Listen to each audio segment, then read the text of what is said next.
तून एक धक्कादायक आणि संतापजनक प्रकार समोर आला आहे. बिंदीघर नावाच्या कॉस्मेटिक दुकानाच्या आड महिलांचा लैंगिक छळ केल्याचा गंभीर आरोप झाला आहे. दुकानात येणाऱ्या महिलांचे गुपचूप व्हिडिओ काढले जात होते आणि त्याच व्हिडिओंच्या आधारे त्यांना ब्लॅकमेल केलं जात होतं. फोन कॉल्स, मेसेजेस, धमक्या, मानसिक दबाव टाकून महिलांना पुन्हा पुन्हा दुकानात बोलावलं जात होतं. या प्रकरणाचा व्हिडिओ सोशल मीडियावर व्हायरल होताच संपूर्ण अकोला शहरात खळबळ उडाली आहे. महिलांच्या सुरक्षितेचा प्रश्न पुन्हा एकदा ऐरणीवर आला असून पोलिसांनी या प्रकरणात 3 आरोपींविरोधात गुन्हा दाखल केला आहे. मोबाईल डेटा, कॉल रेकॉर्ड्स आणि डिजिटल पुराव्यांच्या आधारे सखोल तपास सुरू आहे. प्रश्न एकच आहे, महिला सुरक्षित आहेत का? या घटनेनंतर दोषींवर कठोरात कठोर कारवाई व्हावी अशी जोरदार मागणी नागरिकांकडून होत आहे. घेतलेले आहे. एकूण 4 आरोपी आहेत. ते भरपूर महिला आहेत. त्याच्या फोनमध्ये एवढ्या हिंदू महिलांचे आणि मुलींचे व्हिडिओज आहेत, ज्या व्हिडिओच्या भरोश्यावर तो ब्लॅकमेल करतो त्या महिलांना, त्यांच्याकडून पैसे उकळतो, शारीरिक संबंध प्रस्थापित करतो आणि त्यानंतर त्यांना त्याच व्हिडिओच्या भरोश्यावर त्यांनी त्याचं एक कमाईचं साधन बनवून ठेवलेलं आहे. प्रयत्न केला होता पोलिसांमध्ये तक्रार करण्याचा, पण त्यांनी मला व्हिडिओ दाखवले आणि मला धमकी दिली की मी तुझ्या घरी सांगेल. वारंवार मला धमक्या देत आला. त्यामुळे मी बिलकुल देऊच शकली नाही कुठेच जाऊन कुठलीच तक्रार.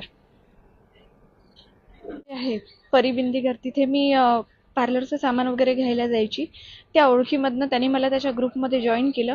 ग्रुपमध्ये जॉईन केल्यानंतर त्यांनी एके दिवशी मला नको त्या अंगाला स्पर्श केला. मी त्याला नकार दिला तर त्यांनी मला त्याच्या CCTV मध्ये जे काही ॲड झालेलं आहे त्यांनी मला तो व्हिडिओ दाखवून वारंवार माझ्यासोबत शारीरिक संबंध ठेवून मला धर्मांतर करायला सुद्धा भाग पाडलं आणि माझे बरेचसे व्हिडिओ काढून मला ब्लॅकमेल करून माझ्याकडून पैशाची पण मागणी केली.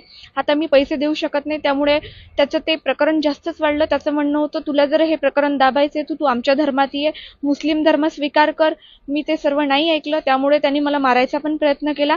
आता मी हतबल झाली, त्याच्यामुळे मी पोलीस कंप्लेंट केली आणि मला त्याचा मानसिक आणि शारीरिकरित्या खूप छळ झालेला आहे. माझा सिटी कोतवाली या ठिकाणी फिर्यादीने तक्रार दिली. त्या संदर्भात ह्या ज्या फिर्यादी आहेत त्यांचे 2024 ते 2026 पर्यंत जे आरोपी आहेत त्यांच्यासोबत त्यांनी म्हणजे आरोपींनी त्यांचे हे शारीरिक शोषण केलं त्या संदर्भात, तसेच वारंवार शारीरिक शोषण केल्याबाबत हा गुन्हा आहे आणि पोलीस स्टेशनला फिर्यादीच्या रिपोर्टवरून अपराध क्रमांक 92/2026 अशा पद्धतीने गुन्हा दाखल आहे आणि गुन्ह्यात एकूण 4 आरोपी आहेत. त्यापैकी आपण 2 आरोपींना अरेस्ट केलेली आहे आणि तपास सुरू आहे.